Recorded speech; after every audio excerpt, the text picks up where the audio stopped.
ஓம் சாந்தி. சிவத்தந்தை கூறுகின்றார், குழந்தைகளே, நான் உங்களுக்கு சதா சுகத்தின் ஆஸ்தி கொடுக்கின்றேன். மற்ற அனைவரும் உங்களுக்கு துக்கத்தை கொடுப்பவர்கள். சிலர் ஒருவேளை சுகமும் கொடுத்தாலும் கூட அது அல்ப காலத்துக்குத்தான். நான் உங்களுக்கு அவ்வளவு சுகம் தருகின்றேன். அதனால் பிறகு ஒருபொழுதும் துக்கம் ஏற்படவே ஏற்படாது. அதனால் இந்த தேகத்துடன் கூட தேகத்தின் உறவு வைப்பவர்களை மறந்து விடுங்கள். இந்த தேகமும் தேகத்தின் உறவுகளும் உங்களுக்கு துக்கம் கொடுப்பவையாகும். இவற்றை விட்டு என்னை மட்டுமே நினைவு செய்யுங்கள். நினைவு செய்ய வேண்டியது அமிர்த வேளையில். அதிகாலை எழுந்து எவ்வளவு முடியுமோ தன்னை ஆத்மா என உணர்ந்து தந்தையாகிய என்னை நினைவு செய்யுங்கள். இது சிவத்தந்தையின் கட்டளையாகும். சிவத்தந்தை கூறுகின்றார், குழந்தைகளே, உங்கள் தலை மீது ஜென்ம ஜென்மாந்தரத்தின் பாவங்கள் உள்ளன. அவை நினைவு நாளன்றி பஸ்பமாகாது. சதா ஆரோக்கியமாக ஆவதற்கு சிவத்தந்தையை நினைவு செய்ய வேண்டும். சிவத்தந்தையிடமிருந்துதான் சதா ஆரோக்கியமானவராகவும் சதா செல்வந்தராகவும் ஆவதற்கான ஆஸ்தி கிடைக்கின்றது. ஆரோக்கியமும் செல்வமும் இருக்குமானால் வேறு என்ன வேண்டும்? ஆரோக்கியம் உள்ளது, செல்வமில்லை என்றாலும் கூட மஜா இல்லை. ஆத்மா முதலில் தந்தையை நினைவு செய்ய வேண்டும். அப்பொழுதுதான் விகர்மங்கள் விநாசமாகும். மேலும் 21 பிறவிகளுக்காக செல்வம் கிடைக்கும். எவ்வளவு சுலபமான விஷயம்! நாம் 84 பிறவிகள் இதுபோல சுற்றி வந்துள்ளோம். இப்பொழுது அனைத்துமே சாம்பலாக போகின்றன. அவற்றிடம் மனதை ஏன் ஈடுபடுத்த வேண்டும்? யார் புது உலகத்தின் ராஜ்யத்தை தருகிறாரோ அவரிடம் மனதை ஈடுபடுத்த வேண்டும். ஆத்மாக்களிடம் தந்தை பேசுகின்றார், குழந்தைகளே, இப்பொழுது இந்த சரீரத்தை மறந்து தன்னை அசரீரி என உணர்ந்து என்னை நினைவு செய்யுங்கள். இந்த சரீரம் உங்களுக்கு நாடக பாகத்தை நடிப்பதற்காக கிடைத்துள்ளது.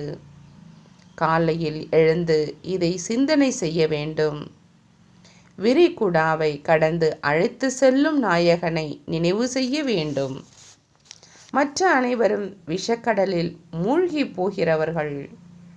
பாபா அக்கறை கொண்டு சேர்ப்பவர்.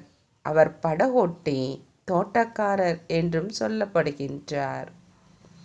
உங்களை முள்ளிலிருந்து மலராக்கி சொர்க்கத்திற்கு அனுப்பி வைத்து விடுகின்றார். பிறகு சொர்க்கத்தில் நீங்கள் ஒருபொழுதும் துக்கத்தை பார்க்க மாட்டீர்கள். அதனால் அவர் துக்கத்தை போக்கி சுகம் அளிப்பவர் என சொல்லப்படுகின்றார். ஹரஹர மகாதேவா என சொல்கின்றனர் இல்லையா? சிவனைத்தான் அதுபோல் சொல்கின்றனர். இவர் பிரம்மா, விஷ்ணு, சங்கரருக்கும் கூட தந்தையாக இருப்பவர். அதே தந்தை 21 பிறவிகளுக்கு சுகத்தின் ஆஸ்தி தருகின்றார் எனும் பொழுது அவரை நினைவு செய்ய வேண்டும் இல்லையா? இதில் தைரியம் வேண்டும். நினைவு செய்து செய்தே களைத்து போகின்றனர். செல்வதையே நிறுத்திவிடுகின்றனர். சங்கம் அதுபோல் கிடைத்து விடுகின்றது. இதை விட்டு விடுகின்றனர். அதனால்தான் நல்ல சங்கம், அதாவது நல்ல நட்பு அக்கறை சேர்க்கும். தீய சங்கம் மூழ்கடித்து விடும் என்று சொல்லப்படுகின்றது. வெளியில் செல்வதால் தீய சங்கம் கிடைக்கும். அப்பொழுது நஷா வெளியேறிவிடும்.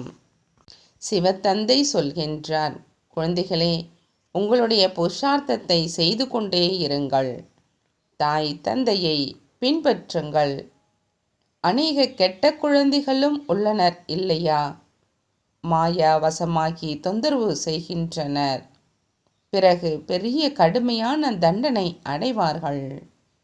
பதவியும் கூட கீழானதாக ஆகிவிடும். உலகத்தில் இருப்பது அசுர சங்கம், ஆனால் இங்கே ஈஸ்வரிய சங்கம். பாபா அனைத்து விஷயங்களையும் சொல்லி புரிய வைக்கின்றார். விநாசத்திற்கு பின் நமது மாளிகைகள் எப்படி உருவாகும் என்று நீங்கள் பார்த்து கொண்டே இருப்பீர்கள். யார் உயிரோடு இருக்கிறார்களோ, அதாவது இடைவிடாமல் பாபாவின் குழந்தையாக தொடர்ந்து இருந்து வருகிறார்களோ, அவர்கள் அனைத்தையும் பார்ப்பார்கள். பாபாவுடையவர்களாக ஆகிவிட்டு பிறகு கைவிட்டு சென்றுவிட்டால் பார்க்க முடியாது. சிவத்தந்தை கூறுகின்றார், குழந்தைகளே, நீங்கள் ஞானம் நிறைந்தவர்களாக ஆக வேண்டும் என்றால் குஷி என்ற மாத்திரை மற்றும் ஊசியின் மூலம் தனக்கான மருந்தை தனக்கே கொடுக்க வேண்டும். பிராமண குழந்தைகள் தனக்கான மருந்தை தானே கொடுத்து கொள்ள முடியும்.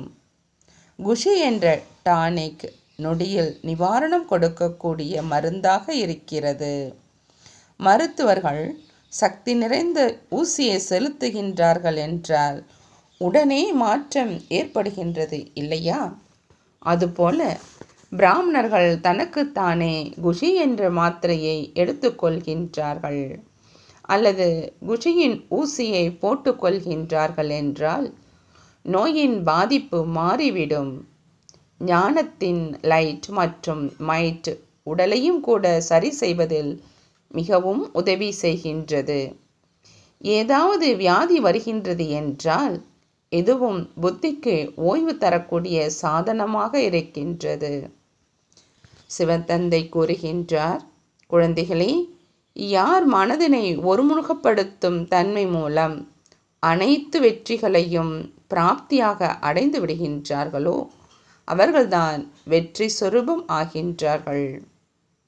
யார் மனதினை ஒருமுகப்படுத்தும் தன்மை மூலம் அனைத்து வெற்றிகளையும் பிராப்தியாக அடைந்து விடுகின்றார்களோ அவர்கள்தான் வெற்றி சொரூபம் ஆகின்றார்கள்.